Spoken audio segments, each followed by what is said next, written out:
Good evening and welcome to the 6th official episode of the Unnamed Political Podcast. I'm your host, Clark Walburger. And I'm Jack Horvath.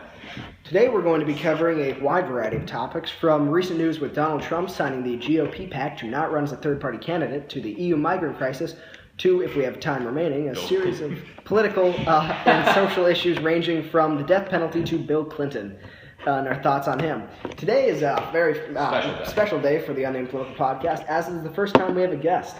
Here on the show today we have inventor, winner of the Connecticut State Science Fair, and winner of the Discovery Education 3M Young Science National Finalist in 2012, child wonder kid, Gabe Mesa here. Gabe is a complete genius in our opinion, and actually has a book coming out this November titled My Struggle. Gabe is a self-styled left-wing socialist and fascist, and is a deep philosopher. We're very pleased to have him on the show and hope his opinions will be able to contribute greatly to what we have to say. For Gabe? sure. Thank you very much, Clark. I appreciate it.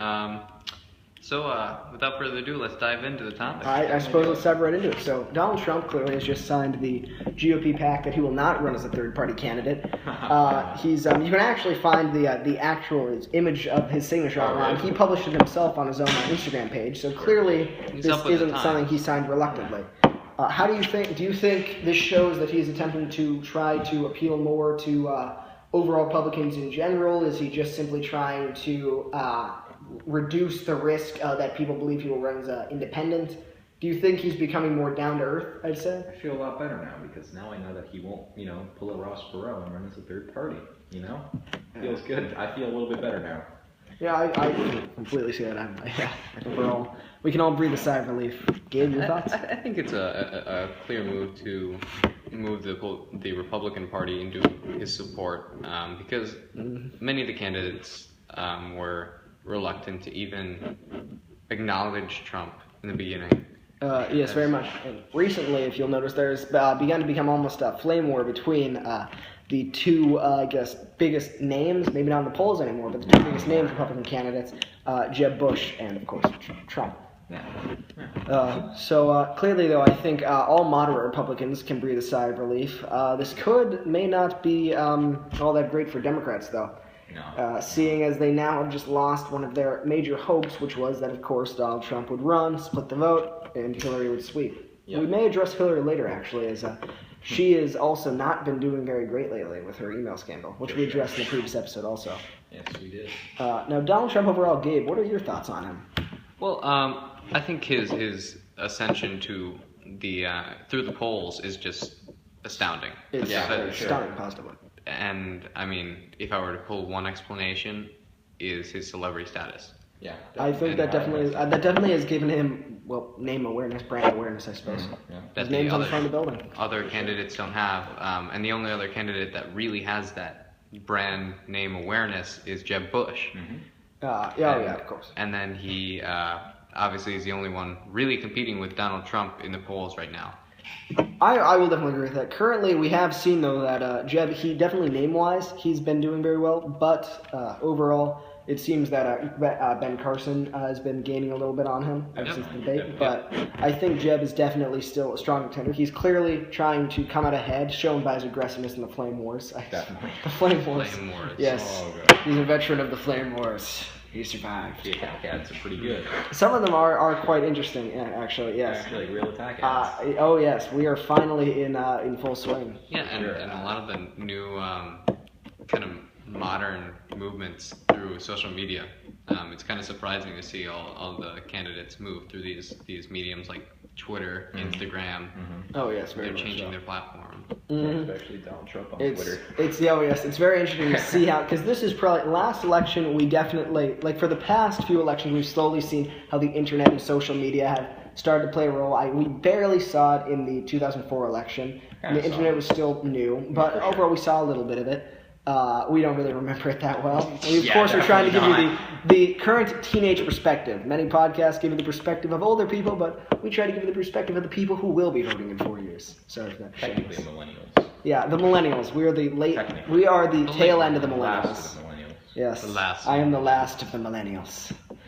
But so overall, in 2008, we obviously saw the internet take a much bigger step up, and 2012. Huge step. Now it's bigger than ever. Definitely. How do you think the internet will play a role in it, Jack or Gabe? Well, positively. You see these videos that are a waste of time. You see Lindsey Graham breaking a cell phone. You see Ted Cruz machine gun bacon, where he puts the bacon on the barrel of the gun and he shoots it. I mean, it can be very positive if you use it right, but it can also be very negative, if you use it wrong, which many people have done. I feel like with those ads, who are they trying to appeal to there? I don't even know. Even if you're love guns, clearly wrapping bacon around your gun's not the best way to take care of it or the safest thing to do. Oh God. Yeah, I feel as if the internet not only demonstrates how bad or good a candidate looks in the light of the media and the people, but also wastes a lot of time. Yeah, definitely. Like covering stories that don't affect the at all. Platforms or policies. I feel, people are delving into extremely arbitrary stories here. Definitely. But overall, just with the candidates in general, so obviously Jack and I are more center-right individuals, and we are fans of Joe Bush. But Gabe, is there any particular candidate who you either think will win or who you hope will win in your ideal scenario? Well, I feel at this point in time, Hillary Clinton is very strong in the running, despite her email scandal. For sure. Yes, it's hurt her, but it hasn't killed her at all. She is very, very strong. Mm-hmm. I do. My current favorite candidate at this moment in time is Bernie Sanders. Oh boy. I think that his policy is good. He could possibly win the primary. You can see him becoming the Democratic nominee? Yes, exactly. I can only see that happening if Hillary if something else comes up, or if they find out that the emails, I don't know, if they find the quote-unquote, the golden email that, I don't know, Hillary planned Benghazi or something, I can't see Bernie taking it in, but I don't know. He's gaining steadily, I think. He is definitely, he doesn't really have anything that could hurt him, unfortunately, scandal-wise. Like, his policies, yes, but it's not like he has anything he's trying to hide. For sure. It's only with how people believe in his policies that could really hurt him. My concern is that if he does win the nomination, that he's going to have a struggle in the general election. Similar to if Donald Trump wins the Republican nomination? Exactly. Sure. Yes, imagine if we had Trump versus Sanders. Trump versus Sanders. That would be that's the ideal quite right an interesting. I don't know who would win. Yes, that would be interesting. Who would win this?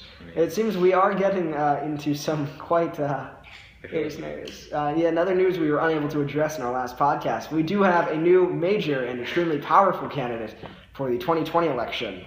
Kanye West, self-styled Yeezus, will be running for president in 2020. Why don't you even run in 2020? I'm not sure. He is really, I mean, we've been complaining that people are announcing too early. I mean, he is jumping on the bandwagon. He starts campaigning he's now? starting the bandwagon. Starts campaigning now? I think he has potential. Is he running as a Democrat? No, actually, we would like to analyze his campaign in a future episode, but yes, we want to realistically see what a Kanye presidency could be like. Having Kim as the first lady, what would that mean for America? Maybe in 3 years. In a future episode, we would find that very interesting. I believe his campaign will be similar to that of Vermin Supreme. I'm not sure if you've heard of and him. Or D's Nuts. D's Nuts. I can see him. I can see him clearly mirroring a D's Nuts campaign. Maybe not as well as D's Nuts has slowly gained in popularity amongst the age of individuals who cannot vote, obviously. Oh my God. However, I think I can see Kanye as if he is able to sow the seeds now with people of, I suppose, our generation, as we obviously will be able to vote in 2020. So Kanye, start listening to what we want, and we could win the election for you. But He's nuts. D's. I like how we're referring to him as an actual person. Yeah, it's all part of the show. But so with the GOP pact, I think this definitely kind of evens out the election. It makes things a lot more basic. There's less questioning And competition amongst. And yes, with the GOP. Obviously now, though, I do think this definitely means that the GOP, they're going to become much, much harsher critics of Donald because they now know that he signed this. So ideally, I mean, Donald, for all we know, there's nothing they can really do aside from kick him out of the party. if he decides to run as a third party, which he would have already himself done. Yeah. But also, if he does run, I think it will now definitely hurt him, as he's just promised not to. So I can picture Republicans being much more vicious in their attacks of him to try to show that he is either too far right or not far right enough. I feel as if the GOP, at this point in time, now that he signed this, has to back one of the candidates, or at least can back one of the candidates. Prior to this, we had the threat of Trump, who was just ascending at a ridiculous rate, and now they can. Now overall, the more moderate conservatives can now feel much safer and be able to not risk, I guess, driving Donald out of the fold. And they can even use some of Trump's constituency in that. And ideally, hopefully Trump will slowly start to, for conservatives. Hopefully Trump will be able to start losing his support group. He's been in a recent interview, he was a little bit struggling for answers on foreign policy, which could hurt him. And obviously the first debate was not considered to be something he won. That was fun to watch. Oh yes, that was a very interesting debate. Neither did Ben Carson. I feel Ben Carson, actually. What I feel is he, in the beginning, when he first announced, people were kind of talking about him. Then people slowly kind of stopped. Then in the debate, I won't say he outright won the debate, because clearly nobody really won, but he did very well. And it's kind of just started the ball rolling, and he's slowly been picking up more and more speed off of that. I was not impressed with Ben Carson in that debate. You were not? No. Did you? I watched the debate primarily for the entertainment value of Donald Trump. Show? Yeah. Only Rosie O'Donnell? But as a side note, I was not impressed by Ben Carson. I do think that at the beginning, one of the strongest candidates was Rand Paul. Oh. To me, at the very beginning of the elections and the campaigns, but. Do you feel he's slowly he's receded? Degraded. I feel he is going the way of Rick Perry of old. Oh, Rick Perry. All right. So I think we've covered that. Anybody want to touch on Hillary at all, or you want to move on? Oh boy, Hillary Clinton. It's the same story. Yeah, I feel we've addressed Hillary quite a bit. We don't want to oversaturate it. So I suppose let's move on to. Foreign news in the EU. Obviously, there is a huge migrant crisis going on, clearly with refugees fleeing from the Middle East up through the Balkans into Europe, and fleeing across the Mediterranean Sea. Obviously, to the Balkans. It's becoming completely out of control. And I believe recently, as of today, the UN has stated that the EU is required now to take in, I want to say 200,000 refugees. That's ridiculous. You do not like this. I agree with you, but especially with Greece. You were also opposed to this? Not necessarily, but what I am going to say is that the way in which it was done, I don't think it was fully thought through. The Greek economic crisis right now is, even though not necessarily in the news all the time, it's still in full swing. It's still and obviously, strong. If Greece falls, if the Greece's government or economy collapses, it is not going to bode well for the EU. And if they can't, yes, I mean obviously we won't have as severe issues as we see in the Middle East and Europe, but we'll clearly see economic downturn, which means bad things for everybody. Now, with the I think with the refugees, it's clearly a very serious issue. And because we've also seen that they're now trying to illegally pay smugglers to cross them across the Mediterranean. I used the word cross too much in that sentence. But it's so sad to see what's been happening where you'll have people pay so much money, and where I believe they've had boats with like thousands of people on board, not on individual boats, but thousands of people have gone missing simply because their boats very overcrowded and unsafe. A similar pattern that we can learn from is in Central America. People pay just to get on a train. So now and then get smuggled in through the Europe is now also having an illegal immigration problem, I suppose. Boy. Well, that's what it is, unfortunately. I don't think they can build a wall. Yes, no, you can't exactly, unless they want to repurpose the Atlantic Wall for the Mediterranean. I don't think it will help very much. Overall with that, I think this definitely shows that action clearly needs to be taken in the Middle East, in our opinion, or else it's only going to spin more out of control. Unless we have a peaceful Middle East, people are never going to want to live there. Yeah. Mm-hmm. How do you think this will play out? What do you think this will? Do you think the end result will be Europe just allowing people to come in, certain countries deciding to take action in the Middle East? It's extremely hard to stop something like this because you can't just say, come here legally, go fill out your papers, when it's almost impossible for them to do that in their own countries. Obviously, of course. I feel like the access to legal immigration from those countries would be a lot harder, so what choice you got left? But also you can't just say foreign intervention to install stable governments. Oh, we tried that before. Yeah. We did, and unfortunately it hasn't worked, but what other alternatives does it seem like we have at the moment? Not that I'm calling for invasion. To be fair, I'm not. I don't think that we tried it in the correct location. You are Iraq? Is this a reference to 2003 or 2001? That's Afghanistan. Is this to Afghanistan or Iraq? What is the reference place? The reference is Iraq, but I don't think that we should take direct military action.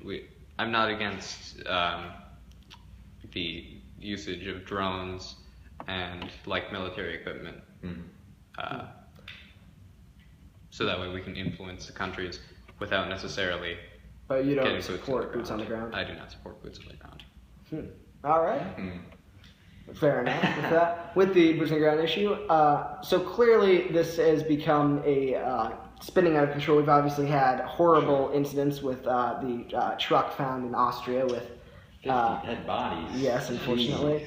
It is becoming quite horrific, and unfortunately now I feel it's nowhere is really safe, I suppose. Now if Europe's having these issues, it seems like the world is not in a very good place at the moment. Was it ever? Was it ever? That is a good point, actually. I was recently reading something very interesting. So throughout the entire history of the world, I believe there's only been around 200 actual years of peace, ever. Yeah, in the history of recorded... And that's all we can document. Interactions. Yeah, and that's all we can document. So we don't know exactly what really did happen. Because I believe most of those years, I don't believe there was a single peaceful year in the entire 20th or 21st, what's started of it, centuries. 18th century, I don't believe so either. Probably not. Mm-hmm. So definitely not. We have had 15th century. Oh, definitely. Oh, yes. I'll actually look that up now. The last peaceful year. Yeah. I'm trying to say, I can't remember the name of the study. What is defined as a peaceful year? It was a year where, technically, I suppose, no year is truly peaceful when you think about it. If you want to be honest. But, I'd say a year without large-scale conflict would be considered. Yeah, for most of us, I think that is what we would want to see happen. Unfortunately, I can't find a study where I was reading, not really a study, it was a small article. Excuse me, but it's things not look good. Clearly, we have now Europe's being threatened on almost all sides, with issues from the south coming up through the Mediterranean, to the east and the Balkans, and of course Russia being a huge issue. Gabe, you have any opinions on the Ukrainian almost civil war, I suppose we can call it? Pretty much at this point. Yes. Actually, I was debating this earlier, and we were talking about the relocation of children and refugees in Ukraine from near war zones. Exactly, and the solution that was proposed was, since the fighting is really localized, it's not. Oh yes, they've even in some areas they've had to evolve to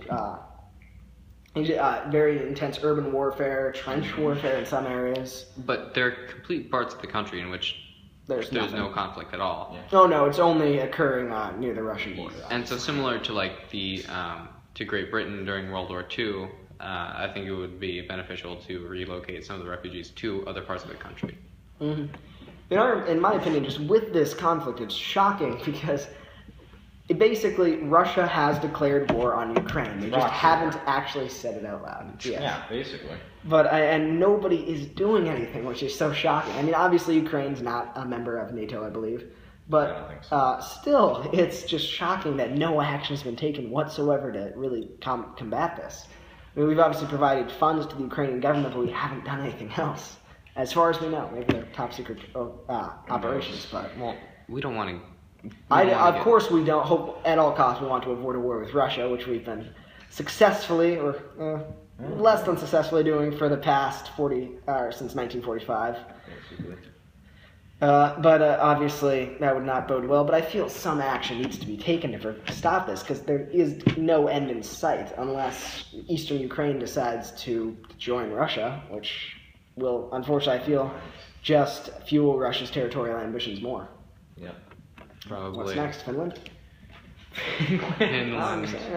Or Sweden. I think there was a submarine in the waters. So They have issues there. I think it might have been a Russian submarine. They have issues there, obviously. They do have. But Russia doesn't border Sweden, though. You got bombers flying over. We do, obviously, just recently we had a Russian military aggression has been becoming more. They've had, Russian bombers extremely close to U.S. airspace. Just today we had a Russian submarine was several miles off, within international waters, but several miles away from another U.S. submarine base. Mm-hmm. So obviously Russia is, as I believe, has kind of felt that the U.S. is not going to do anything to whatever they want, right. And they're now taking full advantage of it. And I think I'm just going to pull this back historically real quick. When I think Finland is a real target. Winter War? Part 2? I mean, the atrocities committed on the side of the Finnish at the end of the war, those are pretty culturally scarring. And I don't think it's as intense, of course, as in Ukraine, because obviously Finland wasn't a part of the Soviet Union, so it is not as much a similar to they had to deal with the instability caused by the lack of stability caused by the collapse of the Soviet Union and the Warsaw Pact.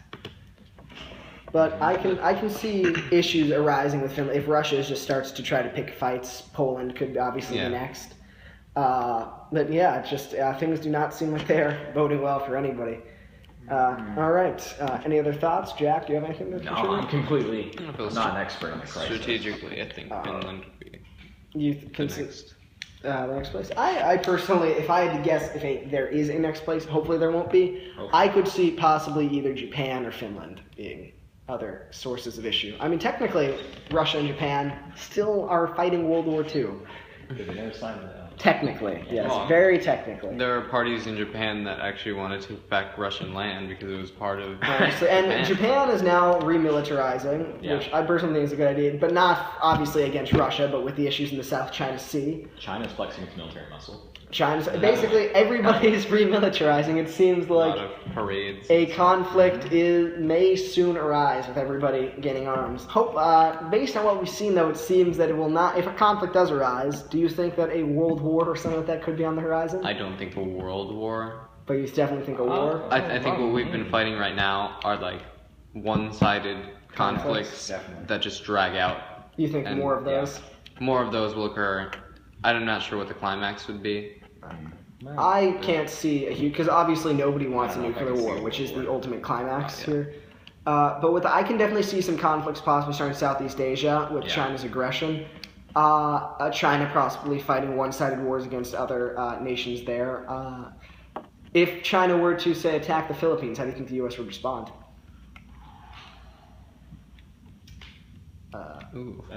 I feel, unfortunately, I think it would very heavily depend on who the president is at that time. But I feel with issues like that, if it was to climax, it's something that our kids would have to deal with, unfortunately, and not us. Which it's unfortunately, it seems like we were born at just the wrong time or the right time, depending if you want to be involved or not. Depends if you want to or not. Obviously, none of us do, but if you want to have to get it over with, it depends. Right now, it's just so, to me, it would be so unprecedented that it would be like China invades the Philippines. I could never think of that. Oh, I can't see them invading the Philippines. I just mean for example, taking some islands or something like that. Not like the major islands, I don't know, attacking their navy, that sort of thing. I can definitely see that possibly. Or if Japan, I mean, China has been repeatedly trying to turn anger towards Japan and Taiwan as that's been speeding up. Obviously, individuals in parts of China aren't very happy with the government, especially in Hong Kong, as was clearly seen, which was, unfortunately, no international authorities really cared, and the umbrella revolution collapsed. You've seen there. But, so yeah, it seems that things are not boding well for the overall. If it does climax in a world conflict, what role do you think Africa would play? Because at this point in time, I'm being serious, because at this point in time, Africa... That is always a country that... Or, nah, I am so sorry. I cannot believe I just said that. That is an area of the world with many countries. So many diverse people. Many diverse... I am so sorry. I fully know that Africa is a continent. I am so sorry. I meant to say Africa has many countries that are very overlooked. Yes. I profusely apologize. I fully understand to any and all African people who are offended by that. People who live in the continent of Africa. I am very sorry. You can call me an idiot. I feel like the African continent could play a larger role in this sort of conflict, much more than they've ever played before. Yeah. Well, obviously, North Africa has always been involved in certain things. Obviously, it's technically, depending on talking part of the Middle East. They're also the most quickly developing continent in the world.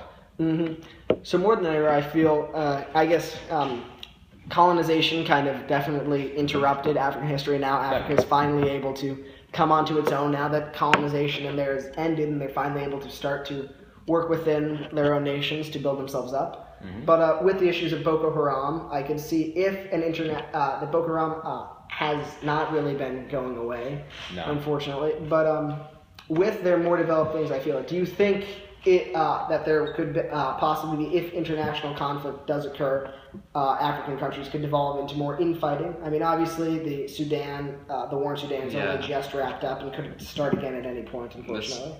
This South Sudanese nation is the least developed in regard to infrastructure, and I could definitely see infighting in that. No, yes, obviously. I can see, I mean, obviously many of the nations there aren't exactly on the most stable footing.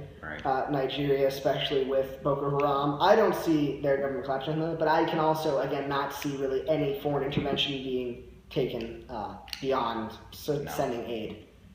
But Africa has clearly been shown it is an important thing, and it should be started to be considered, the countries of that continent should be considered powers to be reckoned with. And it's been thrust in the spotlight quite a lot more with, obviously, Sierra Leone and the nations affected by the Ebola outbreak. Kenya's then becoming, is finally, hopefully, on the path to having a more stable and effective government. South Africa is probably I would say, one of, if not the leading power in the continent. And is only going out. Africa, Kenya. I agree. But obviously, and then oil is a huge thing. For sure. Nigeria, especially. Definitely. I mean, it has tons of natural resources that would make it so strategic in the larger. And obviously, yes, the Democratic Republic of Congo has billions upon trillions of dollars of natural resources within that nation that unfortunately just can't be developed because you have issues of fight. I feel that if Africa is able to stabilize, it's going to be a race for, I guess, neo-colonization, to neo-colonize the country, because people want to take access of these materials. And also, I feel currently, based on a lot of the political situations, the governments of a lot of these nations, as is shown, simply can't access or use these material, like they simply can't use their full potential due to their lack of resources. So I suppose that you would... And I think in a large-scale conflict, we're not going to be seeing the traditional nations on nations. We could potentially be seeing large-scale corporations, even fighting some... I can't see corporate. I feel like that's a little bit more of an anarchist point of view. I will see nations definitely do. I can see corporations playing a bigger role, but I cannot picture Google declaring war on Apple or something like that. No, of course not. But what I'm saying is Exxon protecting their own interests within a country, such as if they monopolize a... private security forces, you mean, or something like that? Well, eventually developing it into even countries, even corporations that don't have that. There's the colonization of corporations, I suppose we could call it, with new companies now attempting to basically being able to tap the full potential of many of the resources in these areas. I can definitely see it happening. If we want to stick on the topic of places that we feel are overlooked, if you want to keep talking about Africa, that's fine, but also another continent that I feel is overlooked, South America, obviously. What role they play in future conflicts that happen in resources, and another location that seems like it could be leading to future conflict, the Arctic. Definitely. Either one of those areas seem like they could have any interesting points to be made about. Now, Argentina, actually. Okay, so obviously for those of you who clearly can't see, he's wearing a Argentinian jersey. Argentina actually is involved pretty heavily with the Chinese. Oh yes, Argentina, Ecuador, and the European Union as well. They are fully they're becoming a big power again. South America's now been much more stable than it's ever been before. Obviously, there are issues in Venezuela and Brazil. Brazil, well, they have had mass corruption within the nation, and their president is extremely unpopular. And I think Venezuelan inflation speaks for itself. Oh yes, quite a lot. Venezuela, they aren't quite to hyperinflation yet, but they are definitely not on a good path. No. But also with the resources in those areas, especially the rainforests, definitely need to be tapped. I think that these the nations are definitely especially with China. Do you think that China will kind of try to use South America as almost a foothold in its new foothold in the new world?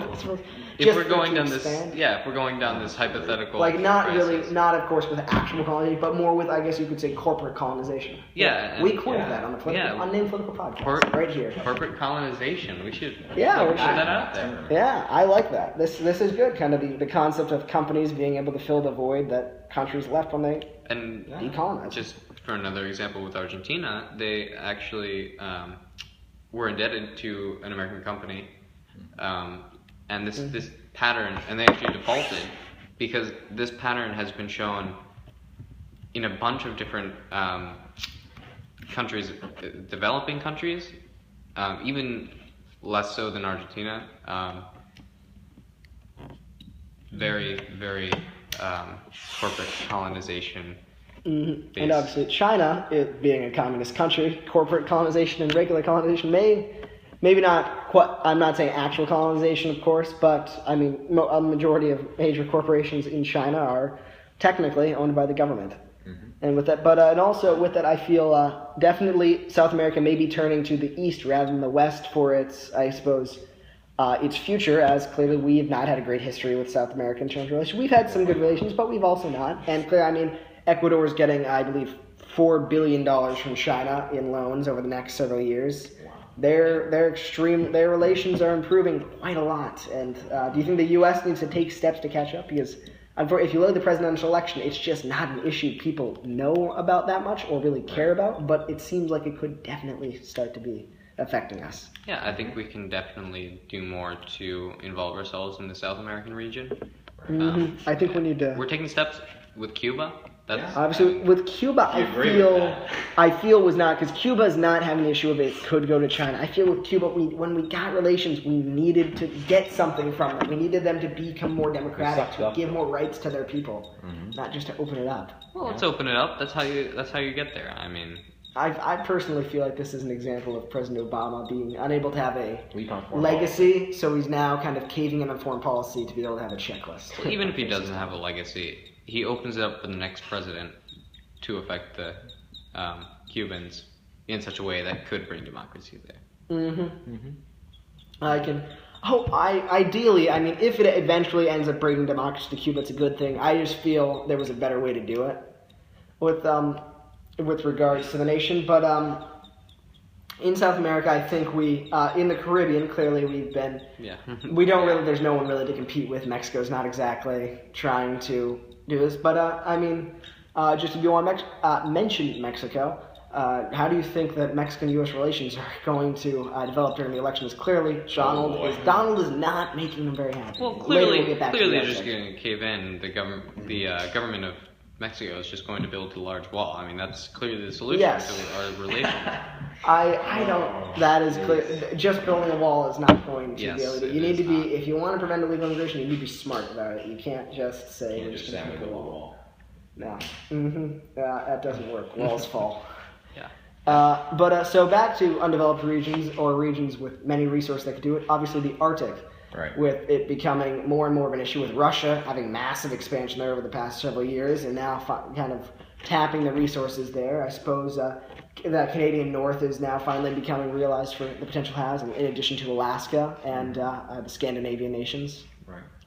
Or Finno-Scandia, as I believe. Finno-Scandia, is that? Yeah, Finno-Scandia. Finno-Scandia, northern Greenland. I like that. Yeah. That's hardcore geography terms. But do you think that the Arctic could? I don't see the leading to conflict, as it's mainly the Russia is there, and nobody wants to start a conflict with Russia. No. But do you think people are going to start, to move to non-traditional areas? Do you think that the Middle East will, due to its just massive instability, people will try to figure out where are we going to go for new places? Where are we going to get more stuff? I think it's definitely a possibility, and I think that as we modernize even further, we're opening up. We're opening up the ability to go to these places. Because it's becoming more of an issue. But also, there's obviously a backlash. Clearly, President Obama vetoed the Keystone Pipeline, which definitely damaged relations with the Canadian government in terms of oil with the U.S. Yeah. I wouldn't say damaged relations is probably the wrong term, but it's clearly not. It's not boded well for either party. But ideally, if a president is willing to allow for more, expansion into these areas, do you think that future presidents will either cave into the environmentalist agenda, or I suppose the energy agenda? Which one do you think they'll lean to?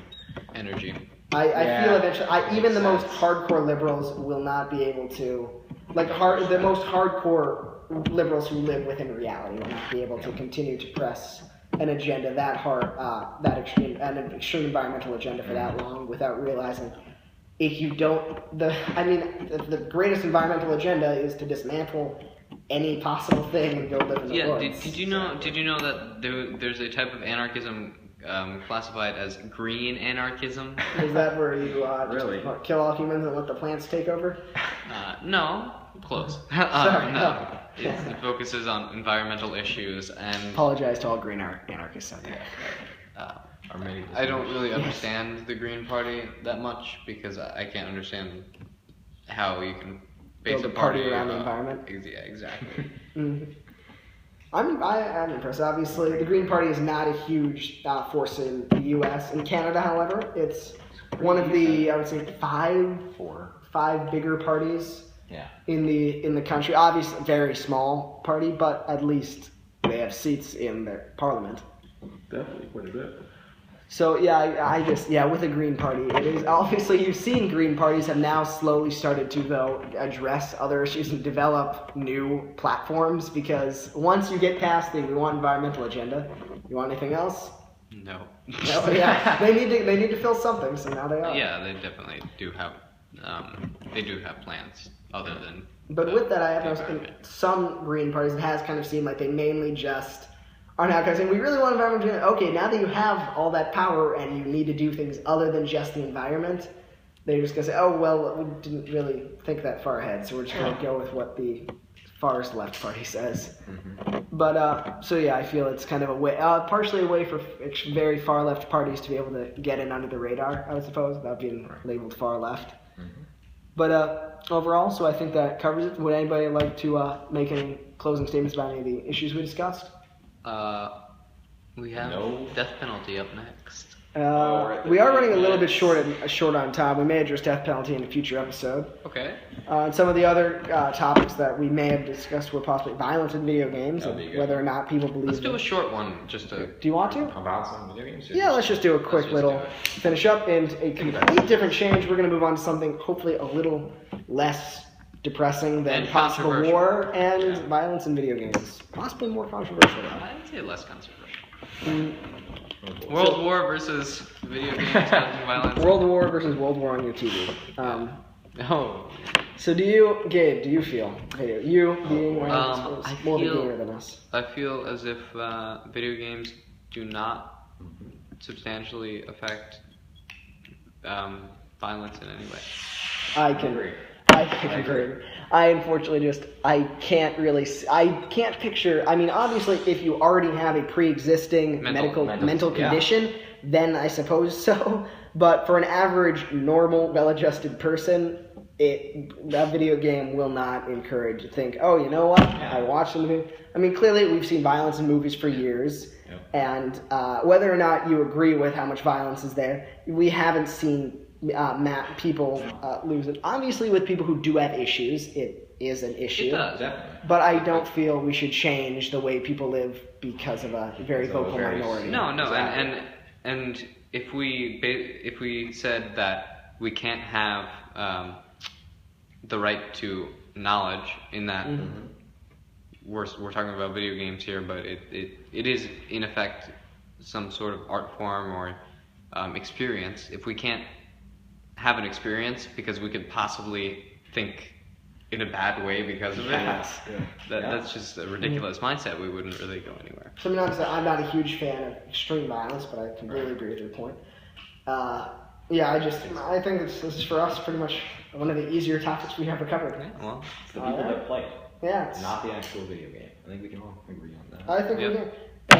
So I suppose, so if you disagree with our comments or have any comments of your own, please leave them in the comments section below if you're on YouTube, or email us at unnamedpoliticalpodcast@gmail.com. We have a website coming too. We also have a website coming out. Follow us on Twitter, follow us on Instagram. Both of those would be at Unnamed Political Podcast. So we, just in other news, hopefully it was an honor to have Gabe on the show. Thank you so much for coming on. Pleasure being here. It's great. We'd love to have Gabe back anytime. Hopefully we may, our next episode will probably not have a guest. Yeah, but next week.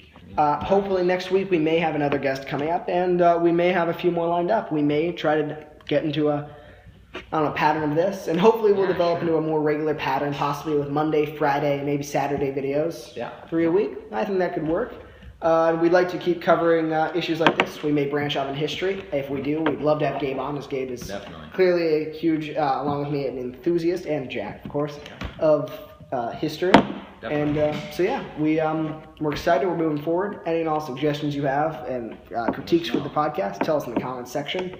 Hopefully we're working on an intro, a bit of a better one. We try to work on one today. If you want to be a guest host, If you want to be a guest host, tell us, email us, share this with anybody you know. We want to spread the word. Yes. And remember, we are the ones who came up with corporate colonization. Corporate colonization. Yes, Remember that's it. a term. Use it. Whether you like it or hate it, we came up with it. So we're going to take 75 cents every time we say it. But use it. Yeah, as long as you credit us. All right, so sorry. Great to have you on the show. Yeah, it's awesome. I guess we're signing off. I'm Clark Walburger. I'm Jack Horvath. I'm Gabe Mesa. Thanks for watching. Oh, it's fine.